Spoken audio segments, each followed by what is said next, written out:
sortait de là. Il dit à Goliath, oh, tu as insulté le Dieu d'Israël, qui est mon Dieu. Tu viens contre moi avec la lance, l'épée et les boucliers, mais moi je viens avec toi au nom de l'Éternel, mon Dieu. Alléluia. Parfois il y a des situations comme ça dans notre vie, nous devons proclamer ces paroles-là. La prière, c'est utiliser la bouche. Et ta bouche-là, il y a souvent des situations. Tu peux demander au pasteur de prier pour toi, mais Dieu t'a donné la bouche. Utilise ta bouche pour parler, pour agir, pour te sauver. Et quand tu fais face à tes ennemis, quand tu fais face aux montagnes, dis, oh, tu viens contre moi, montagne. Tu viens contre moi avec les nombres, mais tu viens avec moi avec les multitudes, mais je viens contre toi avec le nom de l'Éternel. Cette situation que tu fais face dans ta vie, quand la Bible dit ceci, si tu as la foi, tu déplaceras cette montagne, en quelque soit. Dieu parlait littéralement et aussi, c'est le mot, sens figuré. Merci, que Dieu vous bénisse. C'est-à-dire que si je dis à cette maison de se déplacer, il va se déplacer. Mais sur le sens figuré, spirituel, cette montagne fait référence à la situation que tu fais face devant toi. Ce que tu crois être imbattable dans ta vie, mon frère, ma soeur, il y a un Dieu qui est en toi, qui est plus grand que cette montagne qui est devant toi.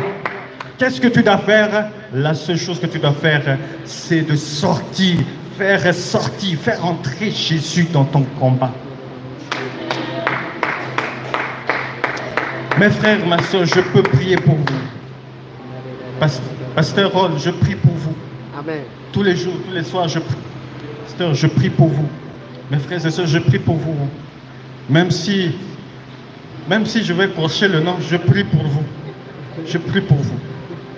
Mais vous avez aussi besoin de prier pour vous-même. Besoin de sortir. Il y a une chose que je fais souvent. Quand je prie à Dieu, je prononce même mon nom complet. Je dis, je prononce même mon nom. Je dis, Jésus, je m'appelle tel. J'ai besoin de ceci. J'ai besoin de cela. Et aujourd'hui, les chrétiens meurent parce qu'ils n'ont pas la foi. Les chrétiens ne vivent pas la vie que Dieu désire que tu ailles parce que simplement, tu n'as pas la foi. Et laissez-moi vous dire ce matin, ne te décourage pas. Ne te décourage pas. Quoi que tu fais face, quoi que tu aies dans ton cœur, la lourdeur, la tristesse, quoi que les montagnes qui se dressent devant toi, crois seulement. Aie seulement la foi. Crois-tu que Jésus n'est pas plus concerné de tes soucis? C'est faux. Jésus est concerné. Et il est la première personne qui est au courant de ce qui se passe dans ta vie. La Bible dit même, avant que la parole ne se trouve sur ta langue, le Seigneur connaît déjà. Avant que tu ne te lèves le matin, le Seigneur sait là où tu vas te rendre. Jésus.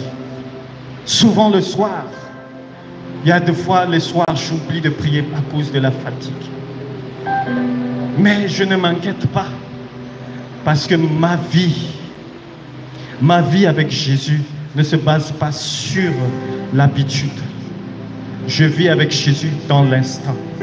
Je vis avec Jésus dans l'intimité. Même si je suis dans le sommeil, mon âme te prie, Seigneur. Même si je dors, mon esprit est à toi. Même si ils vont venir, je suis avec toi, Seigneur. Et le chrétien doit avoir cette attitude dans sa vie. Mon frère, pourquoi tu meurs? Pourquoi tu meurs aujourd'hui? Parce que seulement tu n'as pas eu la foi. Laisse-moi te dire, qu'est-ce qui t'empêche de croire? Qu'est-ce qui empêche ta vue de voir au-delà de ce que... Et le serviteur d'Élisée avait peur.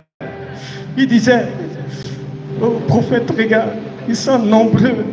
Ils sont nombreux, ils viennent avec des charges. Mais le prophète seulement, il est stable. Parce qu'il sait en qui il avait mis sa confiance. Il dit à son serviteur, il n'a rien, non, il n'a